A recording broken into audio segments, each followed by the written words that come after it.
Philosophy from Wikipedia, the free encyclopedia for other uses. See Philosophy disambiguation. Part of a series on philosophy left to right. Plato, Kant, Nietzsche. Plato, Kant, Nietzsche. Philosophers, aestheticians, epistemologists, ethicists, logicians, metaphysicians, social and political philosophers, traditions, analytic, Aristotelian, continental, existentialism, pragmatism, Eastern, Islamic, Platonic, scholastic, Western periods, ancient, medieval, modern, contemporary, literature, aesthetics, epistemology, ethics, logic, metaphysics, political philosophy, branches, aesthetics, epistemology, ethics, legal philosophy, logic, metaphysics, political philosophy, social philosophy, lists, index, outline, years, problems, publications, theories, glossary, philosophers, portal, icon, philosophy, portal, VTE. Philosophy is the study of the general and fundamental nature of reality, existence, knowledge, values, reason, mind, and language. 1, 2, 3. The ancient Greek word philosophia was probably coined by Pythagoras for, and literally means love of wisdom or friend of wisdom. 5, 6, 7, 8, 9. Philosophy has been divided into many subfields. It has been divided chronologically, e.g., ancient and modern, by topic, the major topics being epistemology, logic, metaphysics, ethics, and aesthetics, and by style, e.g., analytic philosophy. As a method, philosophy is often distinguished from other ways of addressing such problems by its questioning, critical, generally systematic approach and its reliance on rational argument. 10. As a noun, the term philosophy can refer to any body of knowledge. 11. Historically, these bodies of knowledge were commonly divided into natural philosophy, moral philosophy, and metaphysical philosophy. 9. In casual speech, the term can refer to any of the most basic beliefs, concepts, and attitudes of an individual or group, e.g., Dr. Smith's philosophy of parenting. 12. Contents 1. Areas of inquiry 1.1 Epistemology 1.2 Logic 1.3 Metaphysics 1.4 Ethics and Political Philosophy 1.5 Aesthetics 1.6 Specialized branches 2 History 2.1 Ancient Philosophy 2.1.1 Egypt and Babylon 2.1.2 Ancient Chinese 2.1.3 Ancient Greco-Roman 2.1.4 Ancient Indian 2.1.5 Ancient Persian 2.2 5th 16th centuries 2.2.1 Europe 2.2.1.1 Medieval 2.2.1.2 Renaissance 2.2.2 East Asia 2.2.3 India 2.2.4 Middle East 2.2.5 Mesoamerica 2.2.6 Africa 2.3 17th 20th centuries 2.3.1 Early Modern Philosophy 2.3.2 19th century philosophy 2.3.3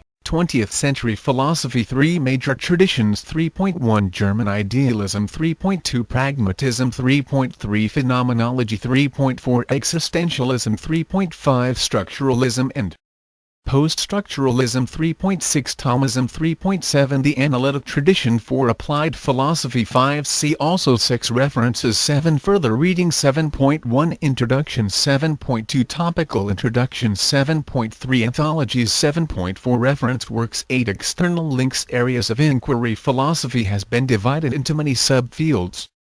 In modern universities, these subfields are distinguished either by chronology or topic or style. Chronological divisions include ancient, medieval, modern, and contemporary. 13 topical divisions include epistemology, logic, metaphysics, ethics, and aesthetics. 15 divisions of style include analytic, continental, and social political philosophy, among others. Some of the major areas of study are considered individually below. Epistemology Main article Epistemology is concerned with the nature and scope of knowledge, 16 such as the relationships between truth, belief, perception and theories of justification. Skepticism is the position which questions the possibility of completely justifying any truth. The regress argument, a fundamental problem in epistemology, occurs when, in order to completely prove any statement, its justification itself needs to be supported by another justification. This chain can do 3 possible options, all of which are unsatisfactory according to the Munchausen trilemma. One option is infinitism, where this chain of justification can go on forever. Another option is foundationalism, where the chain of justifications eventually relies on basic beliefs or axioms that are left unproven. The last option, such as incoherentism, is making the chain circular, so that a statement is included in its own chain of justification. Rationalism is the emphasis on reasoning, as a source of knowledge. Empiricism is the emphasis on observational evidence via sensory experience over other evidence, as the source of knowledge. Rationalism claims that every possible object of knowledge can be deduced from coherent premises without observation. Empiricism claims that at least some knowledge is only a matter of observation. For this, empiricism often cites the concept of tabula rasa, where individuals are not born with mental content and that knowledge builds from experience or perception. Epistemological solipsism is the idea that the existence of the world outside the mind is an unresolvable question. René Descartes Parmenides FL 500 BCR argued that it is impossible to doubt that thinking actually occurs. But thinking must have an object, therefore something beyond thinking really exists. Parmenides deduced that what really exists must have certain properties, for example, that it cannot come into existence or cease to exist, that it is a coherent whole, that it remains the same eternally, in fact, exists altogether outside time. This is known as the third man argument. Plato 427–347 BC combined rationalism with a form of realism. The philosopher's work is to consider being, and the essence of things. But the characteristic of essences is that they are universal. The nature of a man, a triangle, a tree, applies to all men, all triangles, all trees. Plato argued that these essences are mind-independent forms, that humans, but particularly philosophers, can come to know by reason, and by ignoring the distractions of sense perception. Modern rationalism begins with Descartes. Reflection on the nature of perceptual experience, as well as scientific discoveries in physiology and optics, led Descartes and also Locke to the view that we are directly aware of ideas, rather than objects. This view gave rise to three questions: is an idea a true copy of the real thing that it represents? Sensation is not a direct interaction between bodily objects and our sense, but is a physiological process involving representation, for example, an image on the retina. Locke thought that a secondary quality, such as a sensation of green, could in no way resemble the arrangement of particles in matter that go to produce this sensation, although he thought that primary qualities such as shape, size, number, were really in objects. How can physical objects such as chairs and tables, or even physiological processes in the brain, give rise to mental items such as ideas? This is part of what became known as the mind-body problem. If all the contents of awareness are ideas, how can we know that anything exists apart from ideas? Descartes tried to address the last problem by reason. He began, echoing Parmenides, with a principle that he thought could not coherently be denied: I think, therefore I am, often given in his original Latin, cogito ergo sum. From this principle, Descartes went on to construct a complete system of knowledge, which involves proving the existence of God, using, among other means, a version of the ontological argument. 17 His view that reason alone could yield substantial truths about reality strongly influenced those philosophers usually considered modern rationalists such as Baruch Spinoza, Gottfried Leibniz, and Christian Wolff, while provoking criticism from other philosophers, who have retrospectively come to be grouped together as empiricists. Logic. Main article: Logic is the study of the principles of correct reasoning. Arguments use either deductive reasoning or inductive reasoning. Deductive reasoning is when, given certain statements called premises, other statements called conclusions are unavoidably implied. Rules of inference from premises include the mostly popular method, modus ponens, where given A and, if A then B, then B must be concluded. A common convention for a deductive argument is the syllogism. An argument is termed valid if its conclusion does follow from its premises, whether the premises are true or not, while an argument is sound if its conclusion follows from premises that are true. Propositional logic uses premises that are propositions, which are declarations that are either true or false, while predicate logic uses more complex premises called formulae that contain variables. These can be assigned values or can be quantified as to, when they apply with the universal quantifier always apply or the existential quantifier applies at least once. Inductive reasoning makes conclusions or generalizations based on probabilistic reasoning. For example, if 90% of humans are right-handed, and Joe is human, then Joe is probably right-handed. Fields in logic include mathematical logic, formal symbolic logic, and philosophical logic. Metaphysics main article, Metaphysics. Metaphysics is the study of the most general features of reality, such as existence, time, the relationship between mind and body, objects and their properties, wholes and their parts, events, processes, and causation. Traditional branches of metaphysics include cosmology, the study of the world in its entirety, and ontology, the study of being. Within metaphysics itself there are a wide range of differing philosophical theories. Idealism, for example, is the belief that reality is mentally constructed or otherwise immaterial, while realism holds that reality, or at least some part of it, exists independently of the mind. Subjective idealism describes objects as no more than collections or bundles of sense data in the perceiver. The 18th century philosopher George Berkeley contended that existence is fundamentally tied to perception with the phrase es est aut percipi aut perciper, or to be is to be perceived or to perceive. 18. In addition to the aforementioned views, however, there is also an ontological dichotomy within metaphysics between the concepts of particulars and universals as well. Particulars are those objects that are said to exist in space and time, as opposed to abstract objects, such as numbers. Universals are properties held by multiple particulars, such as redness or a gender. The type of existence, if any, of universals and abstract objects is an issue of serious debate within metaphysical philosophy. Realism is the philosophical position that universals do in fact exist, while nominalism is the negation, or denial of universals, abstract objects, or both. 19. Conceptualism holds that universals exist, but only within the mind's perception. 20. The question of whether or not existence is a predicate has been discussed since the early modern period. Essence is the set of attributes that make an object what it fundamentally is, and without which it loses its identity. Essence is contrasted with accident, a property that the substance has contingently, without which the substance can still retain its identity. Ethics and Political Philosophy. This section needs additional citations for verification. Please help improve this article by adding citations to reliable sources. Unsourced material may be challenged and removed.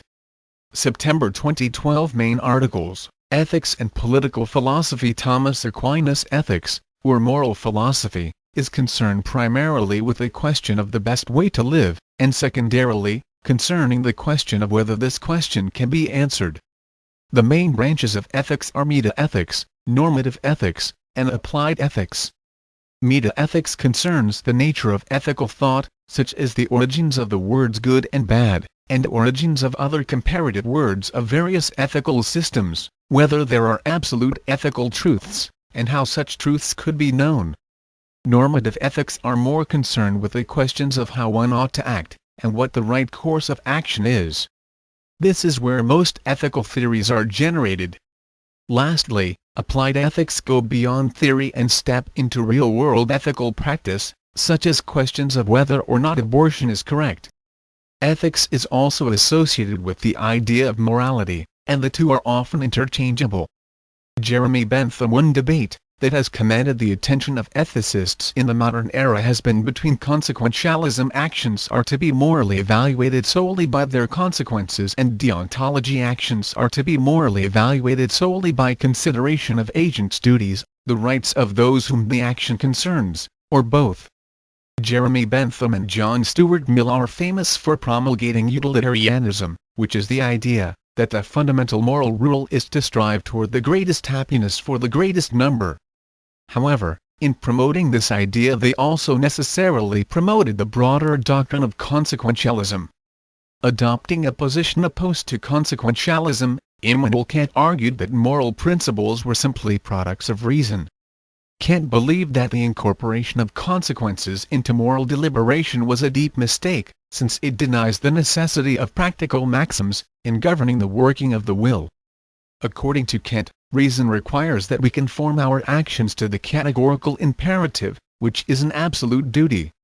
An important 20th-century deontologist, W. D. Ross, argued for weaker forms of duties called prima facie duties. More recent works have emphasized the role of character in ethics, a movement known as the archaic turn, that is, the turn towards virtues. One strain of this movement followed the work of Bernard Williams. Williams noted that rigid forms of consequentialism and deontology demanded that people behave impartially. This, Williams argued, requires that people abandon their personal projects, enhance their personal integrity, in order to be considered moral.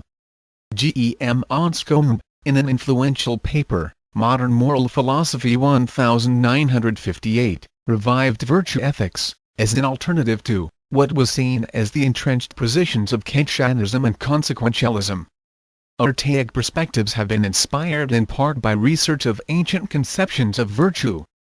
For example, Aristotle's ethics demands that people follow the Aristotelian mean, or balance between two vices, and Confucian ethics argues that virtue consists largely in striving for harmony with other people. Virtue ethics in general has since gained many adherents, and has been defended by such philosophers as Philippa Foot, Alasdair MacIntyre, and Rosalind Hursthouse. Thomas Hobbes' political philosophy is the study of government and the relationship of individuals or families and clans to communities including the state. It includes questions about justice, law, property, and the rights and obligations of the citizen. Politics and ethics are traditionally interlinked subjects, as both discuss the question of what is good and how people should live.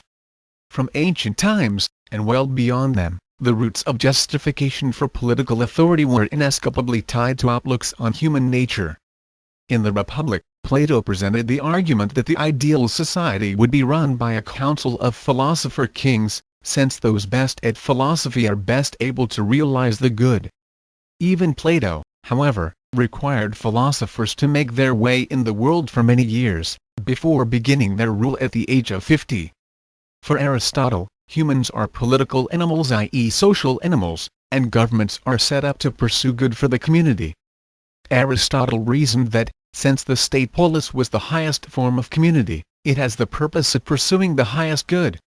Aristotle viewed political power as the result of natural inequalities in skill and virtue. Because of these differences, he favored an aristocracy of the able and virtuous. For Aristotle, the person cannot be complete unless he or she lives in a community. The Nicomachean Ethics and the Politics are meant to be read in that order. The first book addresses virtues or excellences in a person as a citizen, the second addresses the proper form of government to ensure that citizens will be virtuous, and therefore complete. Both books deal with the essential role of justice in civic life. Nicholas of Cusa rekindled Platonic thought in the early 15th century. He promoted democracy in medieval Europe, both in his writings and in his organization of the Council of Florence. Unlike Aristotle and the Hobbesian tradition to follow, Cusa saw human beings as equal and divine, that is, made in God's image, so democracy would be the only just form of government. Cusa's views are credited by some as sparking the Italian Renaissance, which gave rise to the notion of nation-states. Georg Wilhelm Friedrich Hegel later, Niccolò Machiavelli rejected the views of Aristotle and Thomas Aquinas as unrealistic. The ideal sovereign is not the embodiment of the moral virtues, rather the sovereign does whatever is successful and necessary, rather than what is morally praiseworthy.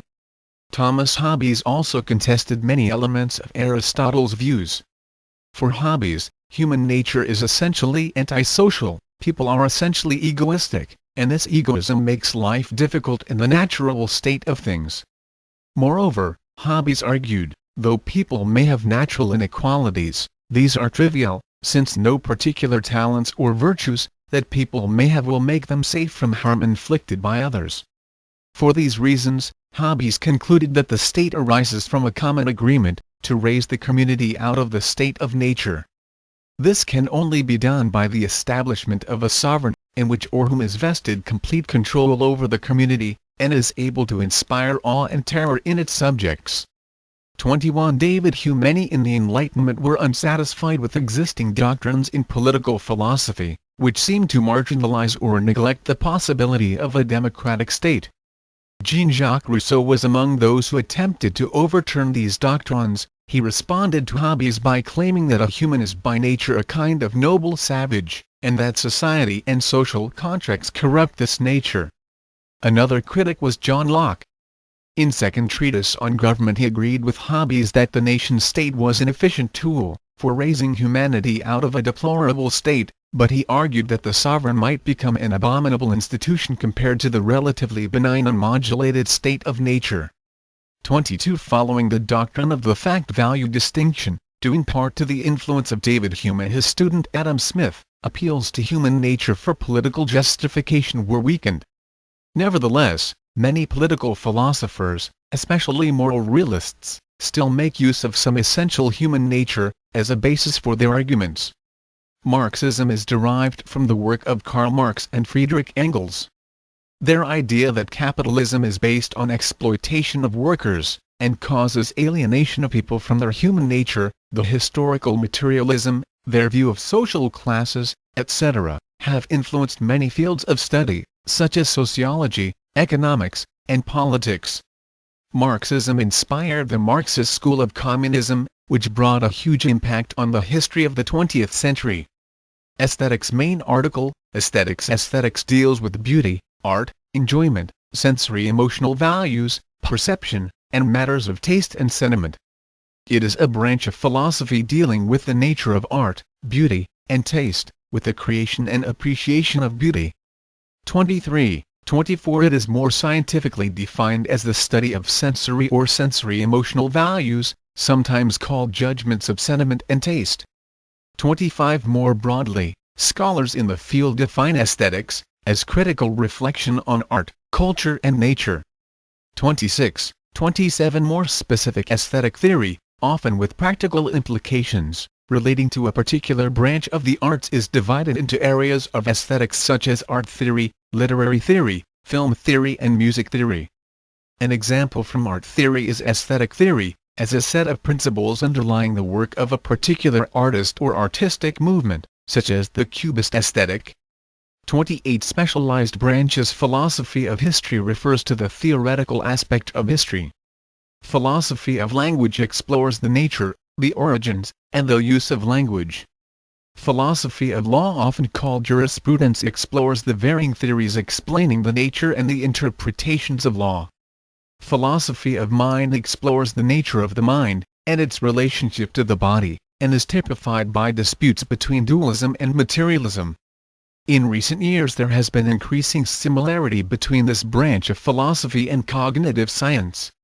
Philosophy of religion explores questions that often arise in connection with one or several religions, including the soul, the afterlife, God, religious experiences, analysis of religious vocabulary and texts, and the relationship of religion and science.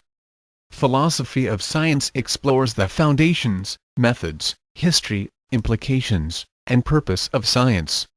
Feminist philosophy explores questions surrounding gender, sexuality, and the body, including the nature of feminism itself as a social and philosophical movement.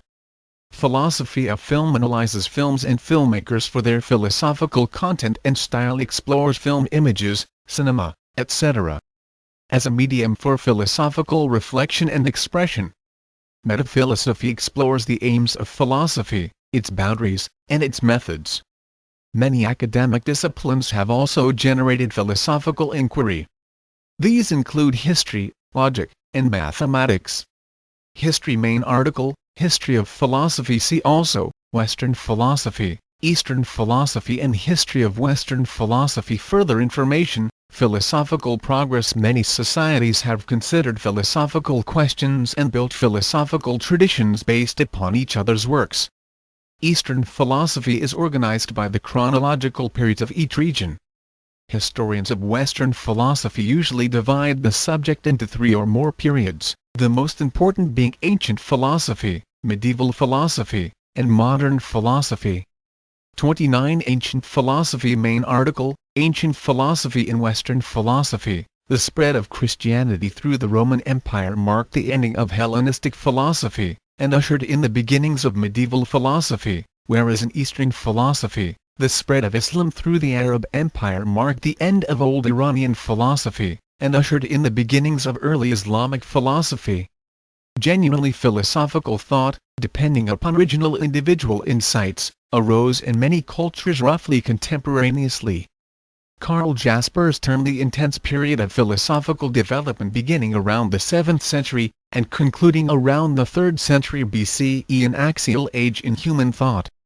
Egypt and Babylon. Main article, African philosophy. Further information, Babylonian literature, philosophy and ancient Egyptian philosophy. There are authors who date the philosophical maxims of Ptahhotep before the 25th century. For instance, Pulitzer Prize-winning historian Will Durant dates these writings as early as 2880 BCE within the Story of Civilization, Our Oriental History. Durant claims that Ptahhotep could be considered the very first philosopher in virtue of having the earliest and surviving fragments of moral philosophy, i.e., the maxims of Ptahhotep. 30 Ptahhotep's grandson, Ptahhotep Shafi, is traditionally credited with being the author of the collection of wise sayings known as the Maxims of Ptahhotep. 31, whose opening lines attribute authorship to the Vizier Ptahhotep, instruction of the mayor of the city, the Vizier Ptahhotep, under the majesty of King Izizi. The origins of Babylonian philosophy can be traced back to the wisdom of early Mesopotamia, which embodied certain philosophies of life, particularly ethics, in the forms of dialectic, dialogues, epic poetry, folklore, hymns, lyrics, prose, and proverbs. The reasoning and rationality of the Babylonians developed beyond empirical observation. 32 The Babylonian text dialogue of pessimism contains similarities to the agnostic thought of the Sophists, the Heraclean doctrine of contrasts, and the dialogues of Plato, as well as a precursor to the Maieutic Socratic method of Socrates and Plato. 33 The Milesian philosopher Thales is also traditionally said to have studied philosophy in Mesopotamia. Ancient Chinese Confucius, illustrated in Myths and Legends of China, 1922, by E.T.C. Werner. Main article, Chinese philosophy. Philosophy has had a tremendous effect on Chinese civilization, and throughout East Asia. The majority of Chinese philosophy originates in the Spring and Autumn and Warring States era, during a period known as the Hundred Schools of Thought, 34, which was characterized by significant intellectual and cultural developments. 34 It was during this era that the major philosophies of China, Confucianism, Mohism, legalism, and Taoism, arose, along with philosophies that later fell into obscurity, like agriculturalism, Chinese naturalism, and the logicians. Of the many philosophical schools of China, only Confucianism and Taoism existed after the Qin dynasty suppressed anti-Chinese philosophy that was opposed to legalism. Confucianism is humanistic, 35 philosophy that believes that human beings are teachable, improvable and perfectible through personal and communal endeavor, especially including self-cultivation and self-creation. Confucianism focuses on the cultivation of virtue and maintenance of ethics, the most basic of which are Ren, Yi, and Li. 36 Ren is an obligation of altruism and humaneness for other individuals within a community, Yi is the upholding of righteousness and the moral disposition to do good, and Li is a system of norms and propriety that determines how a person should properly act within a community. 36 Taoism focuses on establishing harmony with the Tao, which is origin of and the totality of everything that exists. The word Tao or Tao, depending on the romanization scheme, is usually translated as way, path or principle.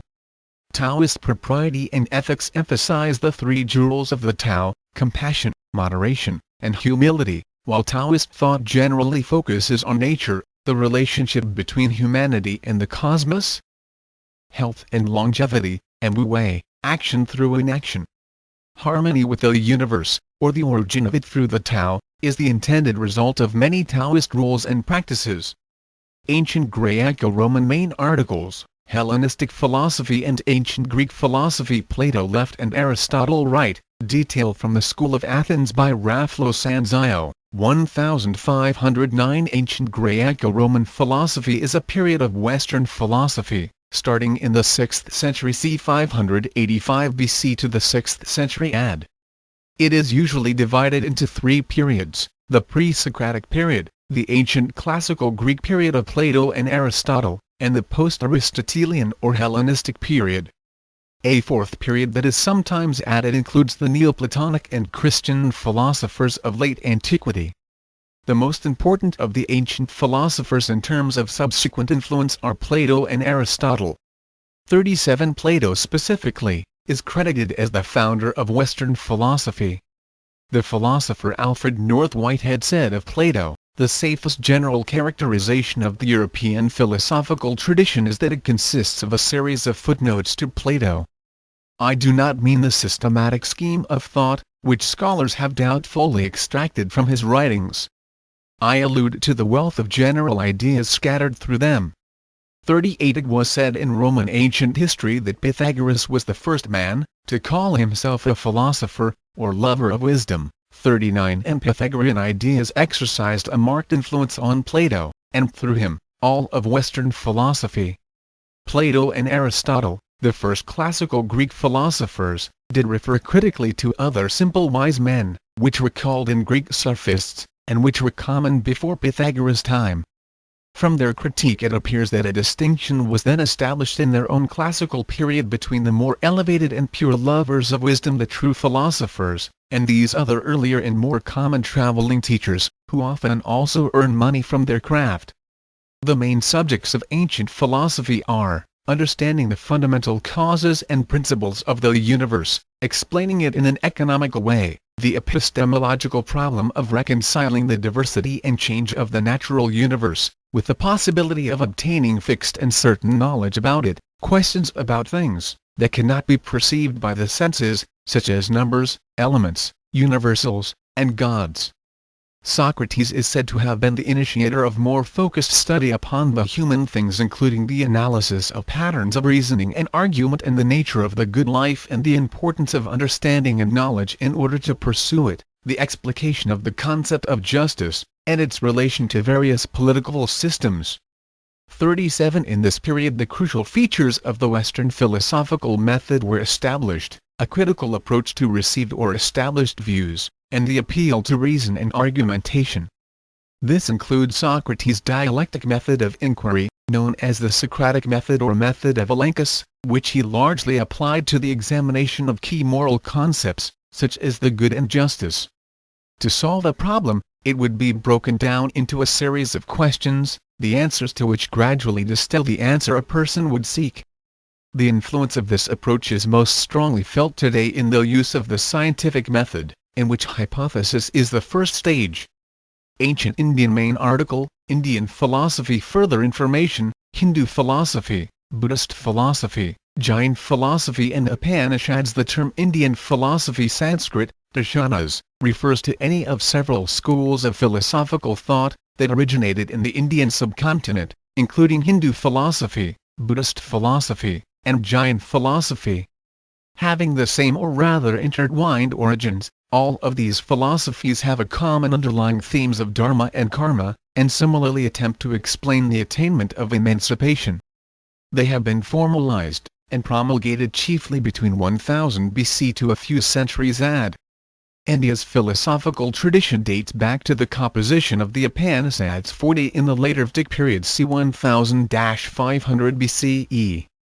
Subsequent schools SKT, darshanas of Indian philosophy were identified as orthodox SKT, astika or non-orthodox SKT, nastika, depending on whether or not they regarded the Vedas as an infallible source of knowledge. 41. By some classifications, there are 6 schools of orthodox Hindu philosophy and 3 heterodox schools. The orthodox are Nyaya, Vaisesika, Samkhya, Yoga, Purva-Mimamsa and Vedanta. The heterodox are Jain, Buddhist and materialist Crvika. Other classifications also include Pashupata, Saiva, Raisvara and Peony Dharana with the other orthodox schools. 42. Competition and integration between the various schools was intense during their formative years, especially between 500 BC to 200. Some like the Jain, Buddhists, Shaiva and Vedanta schools survived, while others like Samkhya and Ajivika did not, either being assimilated or going extinct. The Sanskrit term for philosopher is Dharānika, one who is familiar with the systems of philosophy, or Dharanas. 43. In the history of the Indian subcontinent, following the establishment of Vedic culture, the development of philosophical and religious thought over a period of 2 millennia gave rise to what came to be called the 6 schools of Astika, or Orthodox, Indian or Hindu philosophy. These schools have come to be synonymous with the greater religion of Hinduism, which was a development of the early Vedic religion. Ancient Persian main article, Iranian Philosophy. Persian philosophy can be traced back as far as old Iranian philosophical traditions and thoughts, with their ancient Indo-Iranian roots. These were considerably influenced by Zarathustra's teachings. Throughout Iranian history and due to remarkable political and social influences such as the Macedonian, the Arab, and the Mongol invasions of Persia, a wide spectrum of schools of thought arose. These espoused a variety of views on philosophical questions, extending from old Iranian and mainly Zoroastrianism-influenced traditions to schools appearing in the late pre-Islamic era, such as Manichaeism and Mazdaquism, as well as various post-Islamic schools. Iranian philosophy after Arab invasion of Persia is characterized by different interactions with the old Iranian philosophy, the Greek philosophy and with the development of Islamic philosophy. Illuminationism and the Transcendental Theosophy are regarded as 2 of the main philosophical traditions of that era in Persia. Zoroastrianism has been identified as one of the key early events in the development of philosophy. 44. 5th–16th centuries Europe. Medieval main article, Medieval philosophy. St. Thomas Aquinas. Medieval philosophy is the philosophy of Western Europe and the Middle East during the Middle Ages, roughly extending from the Christianization of the Roman Empire until the Renaissance. 45. Medieval philosophy is defined partly by the rediscovery and further development of classical Greek and Hellenistic philosophy, and partly by the need to address theological problems, and to integrate the then widespread sacred doctrines of Abrahamic religion Islam, Judaism, and Christianity with secular learning. The history of Western European medieval philosophy is traditionally divided into 2 main periods, the period in the Latin West following the early Middle Ages until the 12th century, when the works of Aristotle and Plato were preserved and cultivated, and the Golden Age citation needed of the 12th, 13th and 14th centuries in the Latin West, which witnessed the culmination of the recovery of ancient philosophy, and significant developments in the field of philosophy of religion, logic and metaphysics. The medieval era was disparagingly treated by the Renaissance humanists, who saw it as a barbaric middle period between the classical age of Greek and Roman culture, and the rebirth or renaissance of classical culture. Yet this period of nearly 1,000 years was the longest period of philosophical development in Europe, and possibly the richest. Jorge Graja has argued that in intensity, sophistication, and achievement, the philosophical flowering in the 13th century could be rightly said to rival the golden age of Greek philosophy in the 4th century BC. 46. Some problems discussed throughout this period are the relation of faith to reason, the existence and unity of God, the object of theology and metaphysics, the problems of knowledge, of universals, and of individuation. Philosophers from the Middle Ages include the Christian philosophers Augustine of Hippo, Boethius, Anselm, Gilbert of Poitiers, Peter Abelard, Roger Bacon, Bonaventure, Thomas Aquinas, Duns Scotus, William of Ockham and Jean Buridan, the Jewish philosophers Maimonides and Gersonides, and the Muslim philosophers Akyndus, Al-Farabi, Al-Hazen, Avicenna, Al-Ghazal, Avpais, Abubasir, Ibn Khaldun, and Averroes. The medieval tradition of scholasticism continued to flourish as late as the 17th century, in figures such as Francisco Suarez and John of St. Thomas. Aquinas, father of Thomism, was immensely influential in Catholic Europe, placed a great emphasis on reason and argumentation, and was one of the first to use the new translation of Aristotle's metaphysical and epistemological writing. His work was a significant departure from the Neoplatonic and Augustinian thinking that had dominated much of early scholasticism. Renaissance main article, Renaissance Philosophy, Giordano Bruno. The Renaissance rebirth was a period of transition between the Middle Ages and modern thought, 47, in which the recovery of classical texts helped shift philosophical interests away from technical studies in logic, metaphysics, and theology towards eclectic inquiries into morality, philology, and mysticism. 48, 49. The study of the classics and the humane arts generally, such as history and literature, enjoyed a scholarly interest hitherto unknown in Christendom, a tendency referred to as humanism. 50, 51. Displacing the medieval interest in metaphysics and logic, the humanists followed Petrarch, in making man and his virtues the focus of philosophy. 52, 53. The study of classical philosophy also developed into new ways. On the one hand, the study of Aristotle was changed through the influence of Averroism. The disagreements between these Averroist Aristotelians, and more orthodox Catholic Aristotelians, such as Albertus Magnus and Thomas Aquinas, eventually contributed to the development of a humanist Aristotelianism developed in the Renaissance, as exemplified in the thought of Pietro Pomponazzi and Giacomo Zubarella. Secondly, as an alternative to Aristotle, the study of Plato and the Neoplatonists became common. This was assisted by the rediscovery of works, which had not been well known previously in Western Europe.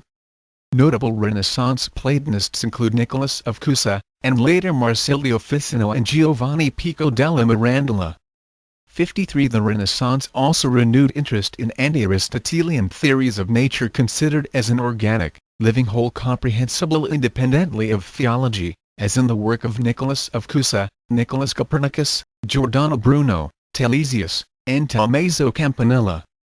54. Such movements in natural philosophy dovetailed with a revival of interest in occultism, magic, hermeticism, and astrology, which were thought to yield hidden ways of knowing and mastering nature, e.g., in Marsilio Ficino and Giovanni Pico della Mirandola.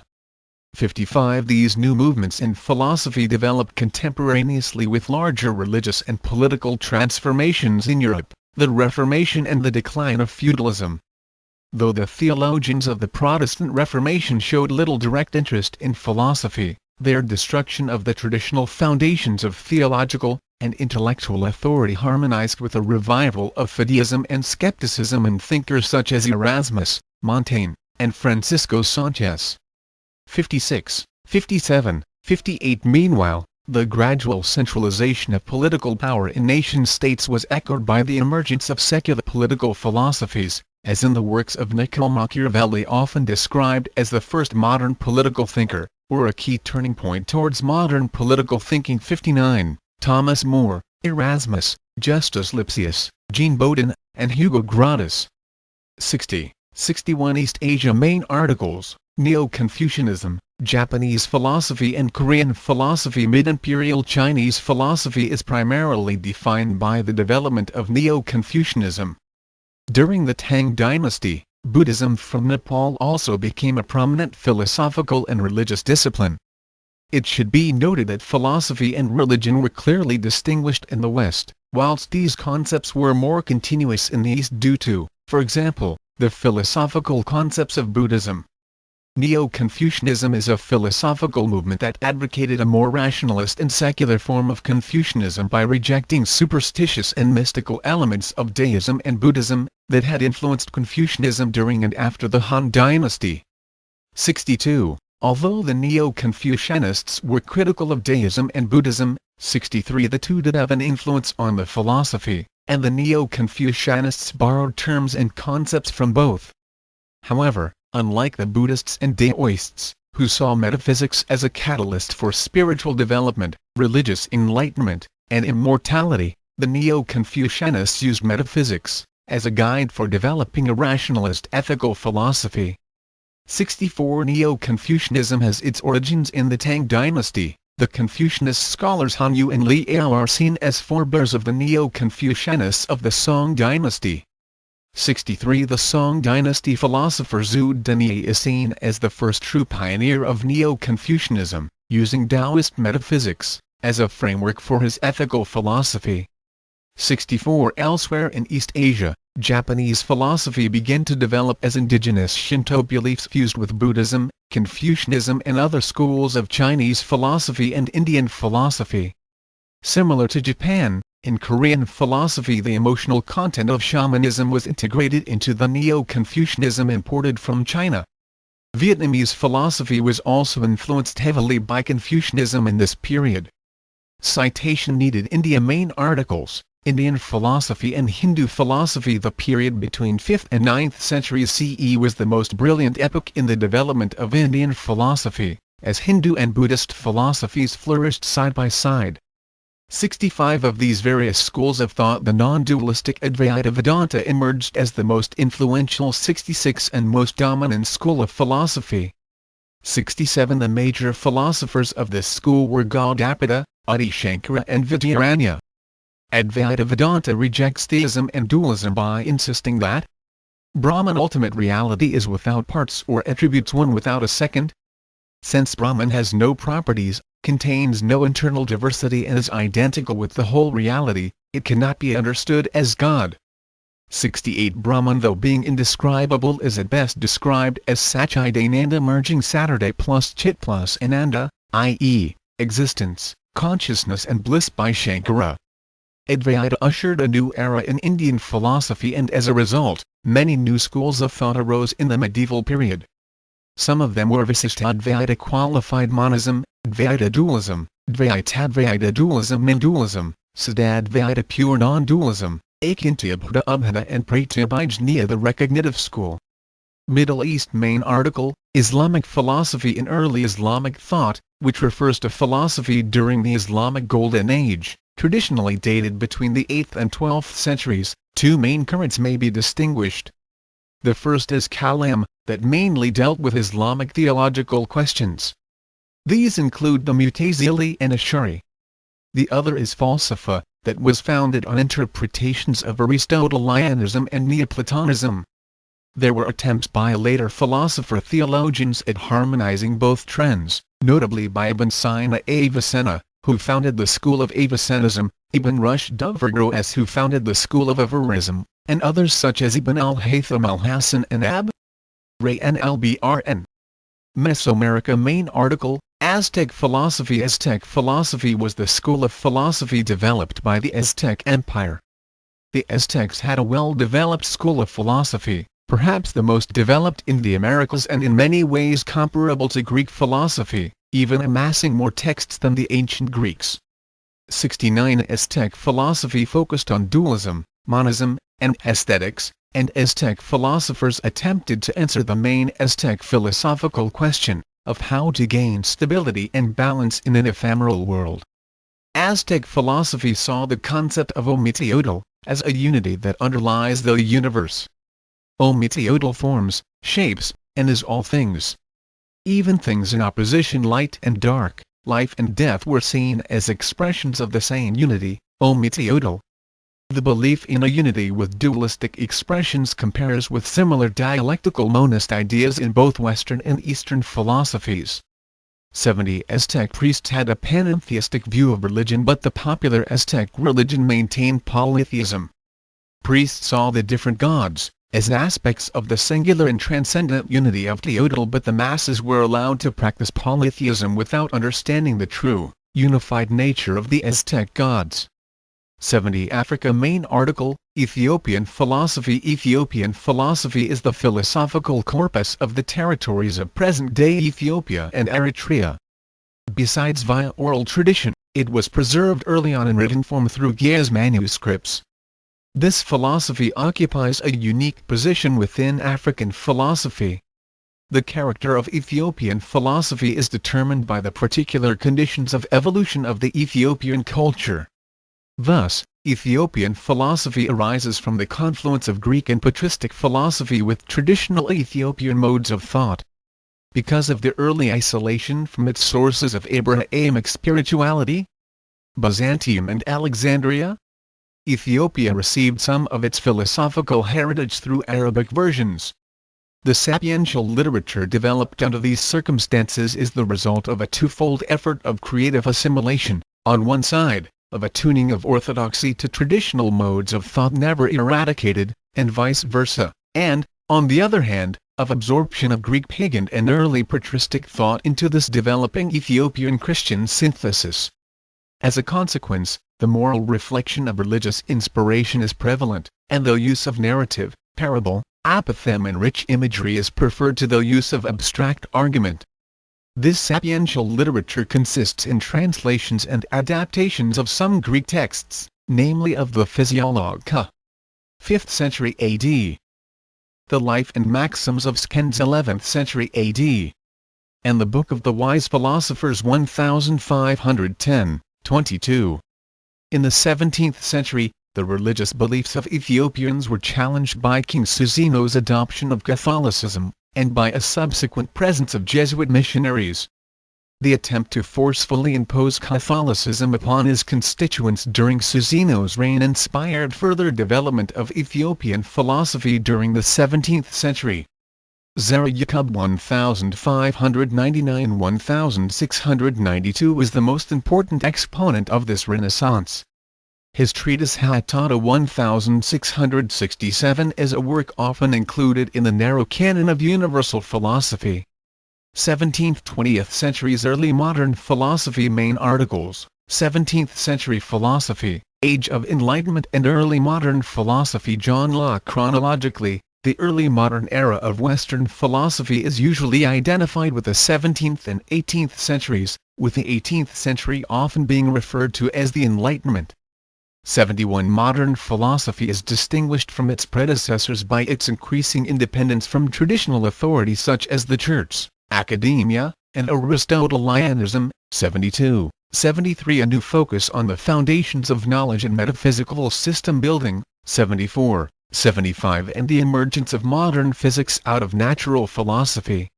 76 Other central topics of philosophy in this period include the nature of the mind and its relation to the body, the implications of the new natural sciences for traditional theological topics, such as free will and God, and the emergence of a secular basis for moral and political philosophy. 77 These trends first distinctively coalesce in Francis Bacon's call for a new, empirical program for expanding knowledge, and soon found massively influential form in the mechanical physics and rationalist metaphysics of René Descartes. 78 Thomas Hobbes was the first to apply this methodology systematically to political philosophy, and is the originator of modern political philosophy, including the modern theory of a social contract. 79. 80 The academic canon of early modern philosophy generally includes Descartes, Spinoza, Leibniz, Locke, Berkeley, Hume, and Kant. 81. 82. 83 Though influential contributions to philosophy were made by many thinkers in this period, such as Galileo Galilei, Pierre Gassendi, Blaise Pascal, Nicolas Malebranche, Isaac Newton, Christian Wolff, Montesquieu, Pierre Bayle, Thomas Reid, Jean d'Alembert, and Adam Smith. Jean-Jacques Rousseau was a seminal figure in initiating reaction against the Enlightenment. The approximate end of the early modern period is most often identified with Immanuel Kant's systematic attempt to limit metaphysics, justify scientific knowledge, and reconcile both of these with morality and freedom. 84, 85, 86, 19th century philosophy Main article, 19th century philosophy Later modern philosophy is usually considered to begin after the philosophy of Immanuel Kant at the beginning of the 19th century.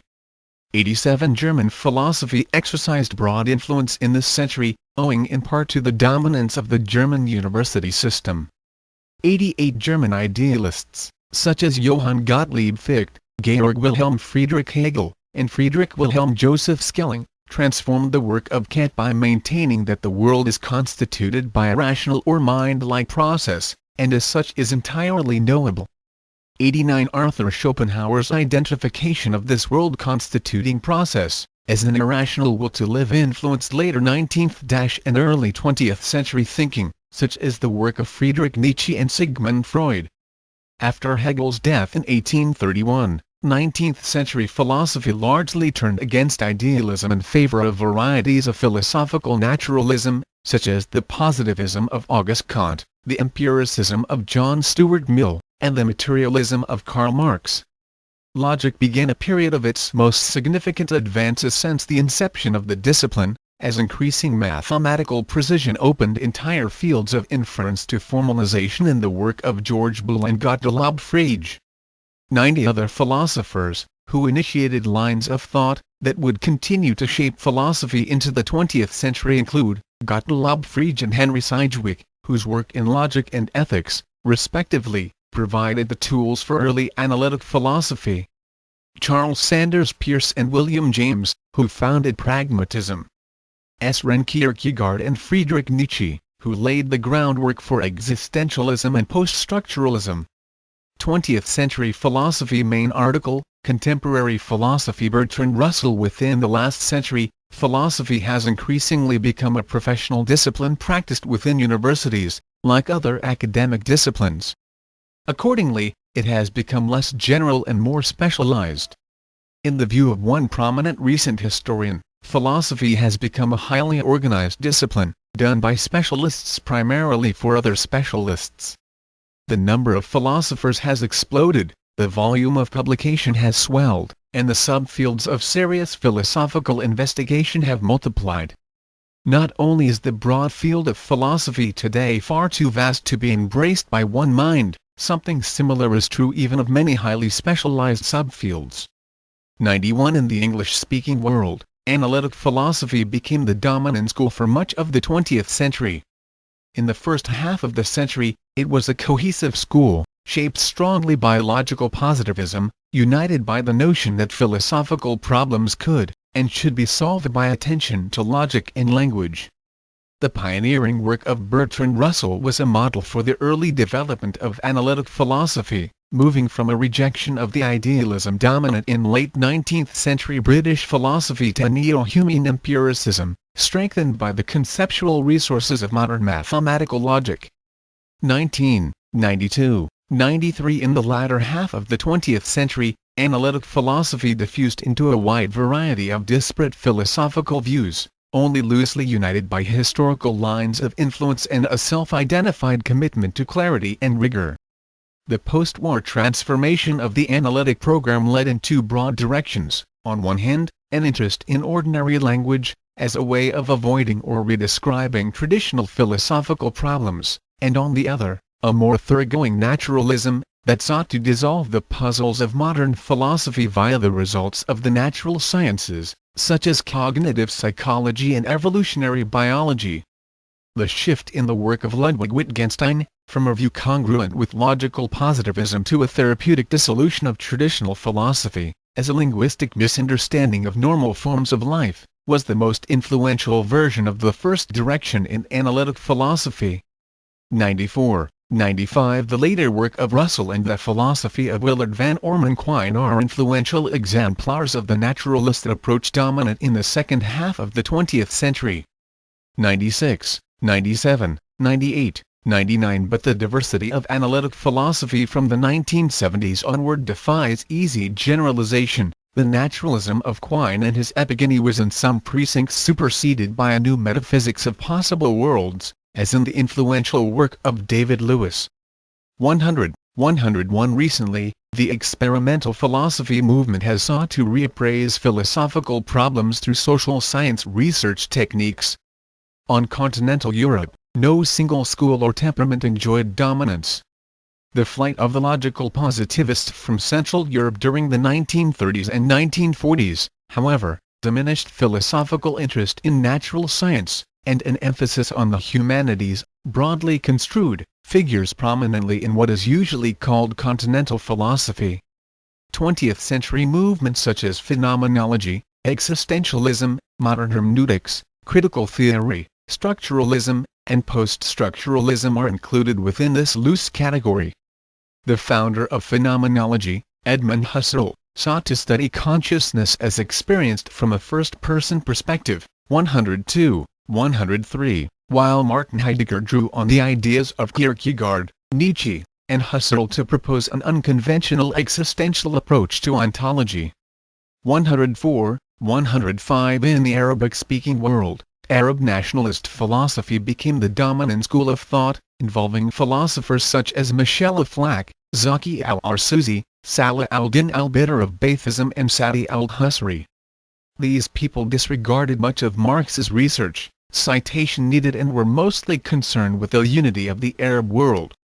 Citation needed major traditions. German idealism. Main article, German idealism. Immanuel Kant. Forms of idealism were prevalent in philosophy from the 18th century to the early 20th century. Transcendental idealism, advocated by Immanuel Kant, is the view that there are limits on what can be understood, since there is much that cannot be brought under the conditions of objective judgment. Kant wrote his Critique of Pure Reason 1781–1787 in an attempt to reconcile the conflicting approaches of rationalism and empiricism, and to establish a new groundwork for studying metaphysics. Kant's intention with this work was to look at what we know, and then consider what must be true about it, as a logical consequence of the way we know it. One major theme was that there are fundamental features of reality that escape our direct knowledge, because of the natural limits of the human faculties. 106. Although Kant held that objective knowledge of the world required the mind to impose a conceptual, or categorical framework on the stream of pure sensory data, a framework including space and time themselves, he maintained that things in themselves existed independently of our perceptions and judgments. He was therefore not an idealist in any simple sense. Kant's account of things in themselves is both controversial and highly complex.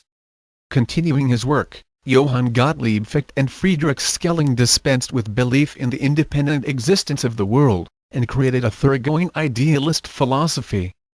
The most notable work of this German idealism was G. W. F. Hegel's Phenomenology of Spirit, of 1807.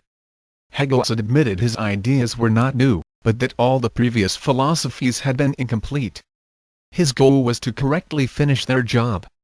Hegel asserts that the twin aims of philosophy are to account for the contradictions apparent in human experience which arise, for instance, out of the supposed contradictions between being and not being, and also simultaneously to resolve and preserve these contradictions by showing their compatibility at a higher level of examination. Being and not being are resolved with becoming.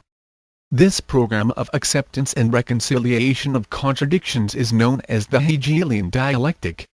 Philosophers influenced by Hegel include Ludwig Andreas Feuerbach, who coined the term projection as pertaining to our inability to recognize anything in the external world, without projecting qualities of ourselves upon those things, Karl Marx, Friedrich Engels, and the British idealists, notably T. H. Green, J. M. E. McTaggart and F. H. Bradley.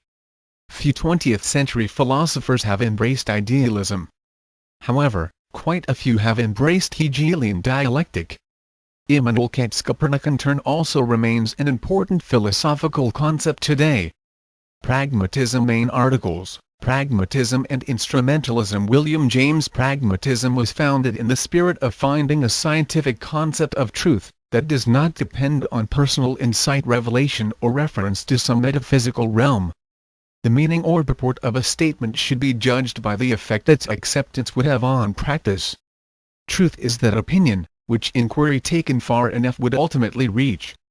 107 For Charles Sanders Peirce, these were principles of the inquirer's self-regulation, implied by the idea and hope that inquiry is not generally fruitless. The details of how these principles should be interpreted have been subject to discussion, since Peirce first conceived them. Peirce's maxim of pragmatism is as follows: consider what effects, which might conceivably have practical bearings, we conceive the object of our conception to have. Then, our conception of these effects is the whole of our conception of the object. 108 Like postmodern neo-pragmatist Richard Rorty, many are convinced that pragmatism asserts that the truth of beliefs does not consist in their correspondence with reality, but in their usefulness and efficacy. 109 The late 19th century American philosophers Charles Sanders Peirce and William James were its co-founders, and it was later developed by John Dewey as instrumentalism. Since the usefulness of any belief at any time might be contingent on circumstance, Peirce and James conceptualized final truth as something only established by the future, final settlement of all opinion. 110 critics have accused pragmatism falling victim to a simple fallacy, because something that is true proves useful, that usefulness is the basis for its truth. 111 thinkers in the pragmatist tradition have included John Dewey, George Santayana, Quine and C.I. Lewis. Pragmatism has more recently been taken in new directions by Richard Rorty, John Lakes, Donald Davidson, Susan Hawke, and Hilary Putnam. Phenomenology main article, Phenomenology Philosophy. Edmund Husserl's Phenomenology was an ambitious attempt to lay the foundations for an account of the structure of conscious experience in general. 112 An important part of Husserl's phenomenological project was to show that all conscious acts are directed at or about objective content, a feature that Husserl called intentionality. 113 In the first part of his two-volume work, The Logical Investigations 1901, he launched an extended attack on psychologism. In the second part, he began to develop the technique of descriptive phenomenology, with the aim of showing how objective judgments are grounded in conscious experience, not, however, in the first-person experience of particular individuals, but in the properties essential to any experiences of the kind in question. 112 He also attempted to identify the essential properties of any act of meaning. He developed the method further in Ideas 1913 as Transcendental Phenomenology, proposing to ground actual experience, and thus all fields of human knowledge, in the structure of consciousness of an ideal, or transcendental, ego. Later, he attempted to reconcile his transcendental standpoint with an acknowledgement of the intersubjective life world, in which real individual subjects interact. Husserl published only a few works in his lifetime, which treat phenomenology mainly in abstract methodological terms, but he left an enormous quantity of unpublished concrete analyses. Husserl's work was immediately influential in Germany, with the foundation of phenomenological schools in Munich and Göttingen. Phenomenology later achieved international fame through the work of such philosophers as Martin Heidegger, formerly Husserl's research assistant, Maurice Merleau-Ponty, and Jean-Paul Sartre. Through the work of Heidegger and Sartre, Husserl's focus on subjective experience influenced aspects of existentialism. Existentialism main article, Existentialism. Existentialism is a term applied to the work of a number of late 19th and 20th century philosophers who, despite profound doctrinal differences, 114, 115 shared the belief that philosophical thinking begins with the human subject, not merely the thinking subject, but the acting, feeling, living human individual. 116 In existentialism, the individual's starting point is characterized by what has been called the existential attitude, or a sense of disorientation and confusion in the face of an apparently meaningless or absurd world. 117 Many existentialists have also regarded traditional systematic or academic philosophy, in both style and content, as too abstract and remote from concrete human experience. 118, 119 Søren Kierkegaard. Although they did not use the term, the 19th century philosophers Søren Kierkegaard and Friedrich Nietzsche are widely regarded as the fathers of existentialism. Their influence, however, has extended beyond existentialist thought. 120, 121, 122 The main target of Kierkegaard's writings was the idealist philosophical system of Hegel, which, he thought, ignored or excluded the inner subjective life of living human beings. Kierkegaard, conversely, held that truth is subjectivity, arguing that what is most important to an actual human being are questions dealing with an individual's inner relationship to existence. In particular, Kierkegaard, a Christian, believed that the truth of religious faith was a subjective question, and one to be wrestled with passionately.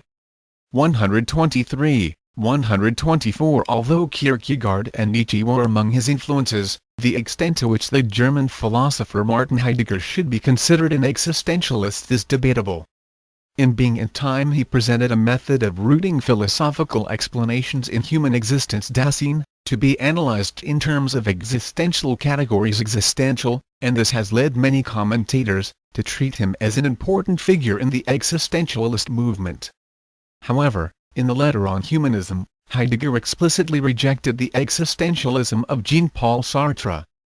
Sartre became the best-known proponent of existentialism, exploring it not only in theoretical works, such as Being and Nothingness, but also in plays and novels. Sartre, along with Simone de Beauvoir, represented an avowedly atheistic branch of existentialism, which is now more closely associated with their ideas of nausea, contingency, bad faith, and the absurd than with Kierkegaard's spiritual angst. Nevertheless, the focus on the individual human being, responsible before the universe for the authenticity of his or her existence, is common to all these thinkers. Structuralism and Post-Structuralism. Main articles: Structuralism and Post-Structuralism. Ferdinand de Saussure. Inaugurated by the linguist Ferdinand de Saussure, Structuralism sought to clarify systems of signs through analyzing the discourses they both limit and make possible. Saussure conceived of the sign as being delimited by all the other signs in the system, and ideas as being incapable of existence prior to linguistic structure, which articulates thought. This led continental thought away from humanism, and toward what was termed the decentering of man. Language is no longer spoken by man,